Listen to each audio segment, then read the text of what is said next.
Interpreter tonight is Damien Evans. Now tonight, more grim news from the hospitals as the number of Kenyans in need of oxygen is still on the rise. 152 patients are currently admitted in intensive care.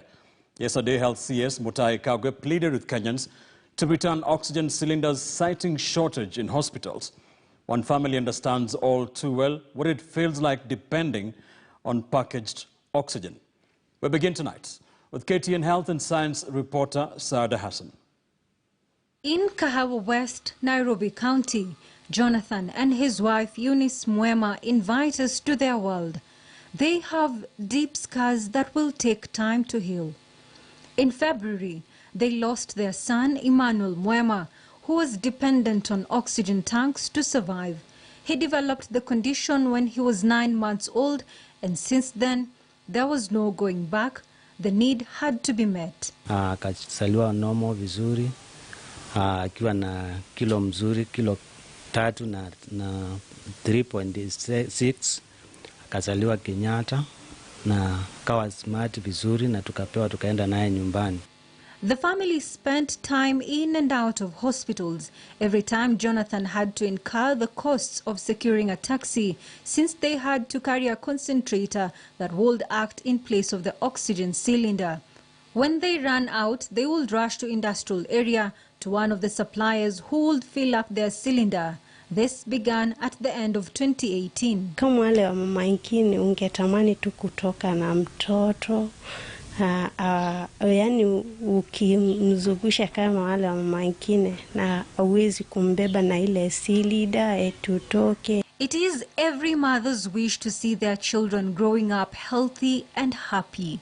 Eunice was denied this opportunity when her 3-year-old son passed on last month. Jen Godia developed a viral infection last year and had to be admitted in hospital. Upon being released, she had to rely on oxygen cylinders to sustain her breathing. There's a bottle where you put some special liquid to generate that oxygen. And we were not using the manual one. We were sparing it for times in case we have a blackout. As per a report from the World Bank in 2020, Kenya was given 5 billion shillings to combat the spread of the virus, and only 1.2 billion was put to oxygen supply. The situation currently shows that the efforts were not enough. CS Health reported that only 16% of hospitals have a supply of medical oxygen, but it is not optimal. The country has 73 oxygen plants in national and private facilities. Dr. Timothy Alwenyi, the Secretary General of Private Hospitals Association, says it is time to strengthen the relationships between public and private hospitals to address situations like this. Our oxygen, for example, the number of oxygen cylinders that each facility has was tailored to previous needs. And now there's no room for you to increase current demand, and you cannot get additional cylinders. So what you have to do is cycle in terms of buying cylinders more frequently. Now, when that lead time to getting the cylinders becomes longer than the amount of oxygen you have to supply your current patients, you can see how we run out. The most sustainable way to have oxygen in our facilities is to have the plants and to have the plants quality assured that they're providing the right concentration of oxygen, and to have that oxygen piped into the wards.